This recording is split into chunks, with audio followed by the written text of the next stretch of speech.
शुरुआत करते हैं। बौद्ध धर्म का जो उदय है भारत की भूमि पर ही हुआ। गौतम बुद्ध ने 6ठी शताब्दी ईसा पूर्व में मगध क्षेत्र यानी आज का बिहार में ज्ञान प्राप्त किया और यहीं से करुणा, अहिंसा, मध्यम मार्ग और निर्वाण का संदेश संसार को दिया। मौर्य सम्राट अशोक के समय में बौद्ध धर्म न केवल भारत का प्रमुख धर्म बना बल्कि एशिया के अनेक देशों श्रीलंका, चीन, जापान, कोरिया, तिब्बत, म्यांमार आदि तक फैल गया। फिर भी यह एक ऐतिहासिक विडंबना है कि जिस भूमि पर बौद्ध धर्म का जन्म हुआ वहीं यह धीरे धीरे लुप्त हो गया। इसके पीछे एक नहीं अनेकों कारण मौजूद रहे हैं, जिनमें धार्मिक, सामाजिक, राजनीतिक और सांस्कृतिक कारणों का पूरा मेल जोल है। पहले कारण की यदि हम बात करें तो जो हिंदू धर्म की जो दार्शनिकता है, हिंदू धर्म इसका प्रमुख कारण रहा है।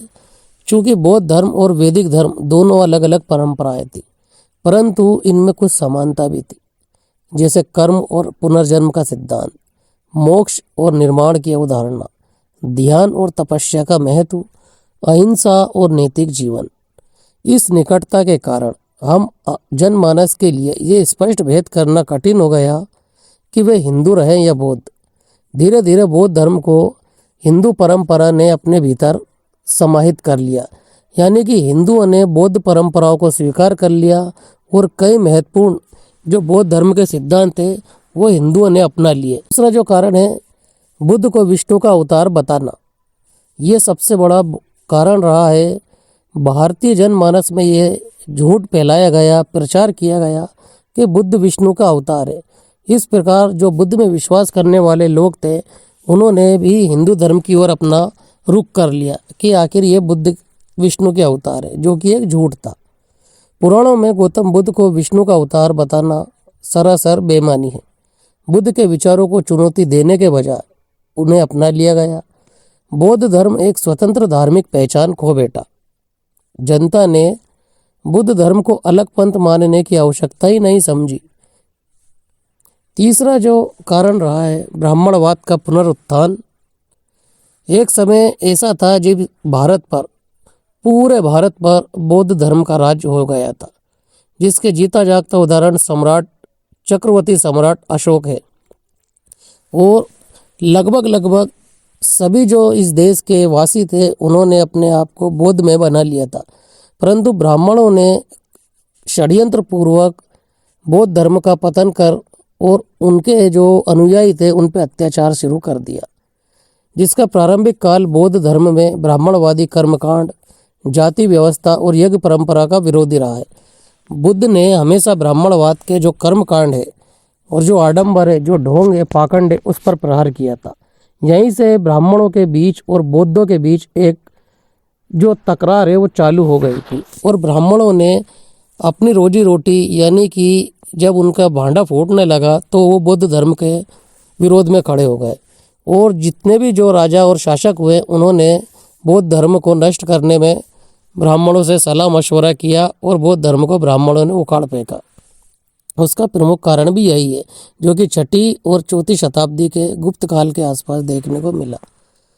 इसके बाद ब्राह्मणवाद ने स्वयं को सुधारा, भक्ति आंदोलनों की शुरुआत हुई, संस्कृति के साथ साथ स्थानीय भाषाओं में धार्मिकता बढ़ाई गई और ऐसे साहित्य रचे गए जो हिंदूवादी सोच पर आधारित थे। और ब्राह्मणों ने अपने आप को बहुत ही सरल बना लिया, भावनात्मक और अधिक जनसुलभ बना दिया। इसके बौद्ध धर्म की बौद्धिक और नैतिक तब कम होती गई। जो चौथा कारण रहा है बौद्ध संघों में आंतरिक पतन। मठों में बौद्ध धर्म का आधार संघ व्यवस्था थी। मठ शिक्षाओं के केंद्र थे, साधना और प्रचार के केंद्र थे। समय के साथ इनमें कई समस्याएं आईं। मठों में विलासिता बढ़ने लगी, अनुशासनों में ढील आई, सामान्य जनता से दूरी बन गई, दार्शनिक बहसें अत्यधिक जटिल हो गई और महायान और वज्रयान परंपराओं में भी बौद्ध धर्म बढ़ गया, जिनमें मूर्ति पूजा, तंत्र मंत्र, गूढ़ अनुष्ठानों का प्रभाव बढ़ता गया। इससे जनता बौद्ध धर्म को समझने में कठिनाई महसूस करने लगी और जनता के लिए बौद्ध धर्म थोड़ा एक जटिल मार्ग हो गया। इसके आगे जो कारण है वो राज्य के संरक्षण का समाप्त होना है। प्राचीन काल में किसी भी धर्म को आगे बढ़ाने और उसके प्रसार के लिए राजा महाराजाओं का बड़ा योगदान रहता था। भारत में किसी भी धर्म के उत्थान या पतन में इन राजा महाराजाओं की बड़ी भूमिका रही है। जैसे अशोक, कनिष्क जैसे शासकों ने बौद्ध धर्म को संरक्षण दिया। गुप्त शासक मुख्यतः वैष्णव और शैव थे। हर्षवर्धन अंतिम बड़ा बौद्ध समर्थक राजा माना जाता है। राज के संरक्षण समाप्त होते ही मठों की आर्थिक स्थिति कमजोर हो गई, शिक्षा के केंद्र उजड़ने लगे और प्रचार कार्य भी ठप पड़ गया। इसके विपरीत हिंदू मंदिरों को लगातार राजा और सामंतों के द्वारा संरक्षण मिलता रहा और उनकी देख रेख में हिंदू मंदिरों का निर्माण होता गया। साथ ही बौद्ध धर्म की जो शिक्षा केंद्र थे उन्हें ध्वस्त कर दिया गया, उन्हें मिटा दिया गया। इसके पीछे भी ब्राह्मणवाद सबसे बड़ा कारण रहा है। इसके अलावा कई विदेशी आक्रमण उन्हें भी बौद्ध धर्म को नुकसान पहुंचाए हैं। साथ ही जिसमें नालंदा विश्वविद्यालय को जलाना, उसके पुस्तकालय को पूरी तरह से खत्म कर देना।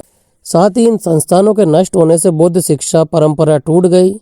बौद्ध भिक्षु तिब्बत, नेपाल, श्रीलंका आदि कई जगह भाग गए।